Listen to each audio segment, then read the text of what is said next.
Today I'm going to show you exactly how to get your Outlook QR code. It comes from your Microsoft account security page because Outlook uses the same Microsoft account sign-in. In the address bar, type account.microsoft.com and press enter. When the Microsoft account page opens, you'll land on the Your Info tab. If you're not signed in yet, enter the email address and password you use for Outlook. That's usually a free Outlook.com address or a Microsoft 365 address if you pay for it. If the page opens into the wrong account, click your profile photo in the top right and switch to the Outlook account you want before you go any further. If two-step verification kicks in during sign-in, approve it from your existing method before the security page will open. Now look at the top of the page and click Security. The security dashboard opens with your recent sign-in activity at the top. If your browser window is narrow, you might need to click the three-line menu on the left first, then Security. You want the box just below the sign-in activity called Advanced Security Options.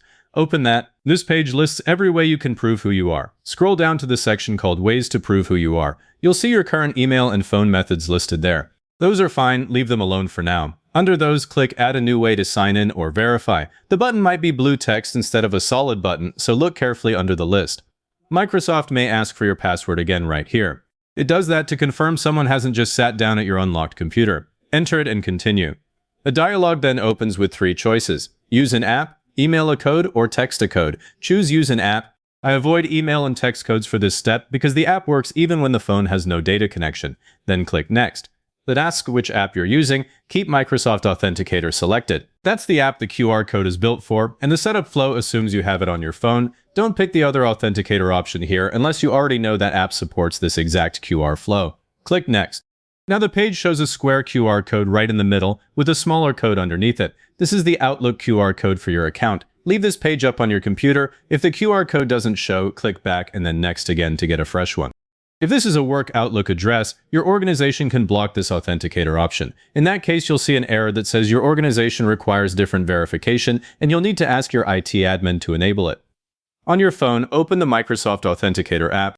If you haven't installed it yet, install it now from your phone's App Store. Tap the plus sign in the top right, choose the account type that matches your Outlook address, and then tap Scan QR Code. Point the camera at the code on your screen. I always double-check the account type here.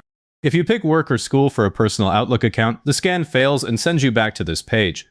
Then the app scans it, the computer page changes and asks for the 6-digit code shown inside Authenticator. Type that number into the box on your computer and click Next.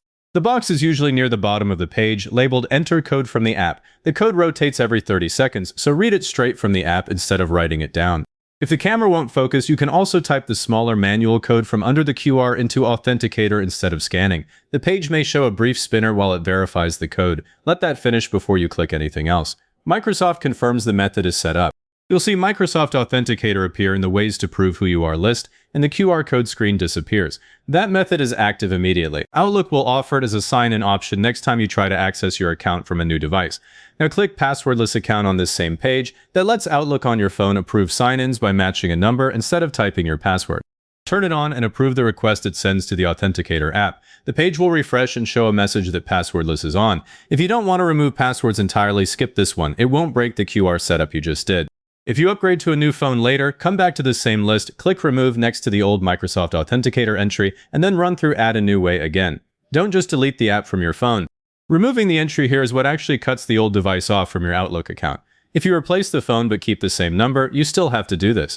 If this got your Outlook QR code on screen, give it a like, subscribe for the same kind of straight-to-the-point walkthrough, and leave a comment saying this was helpful. Comments are what push this to other people looking for the same thing.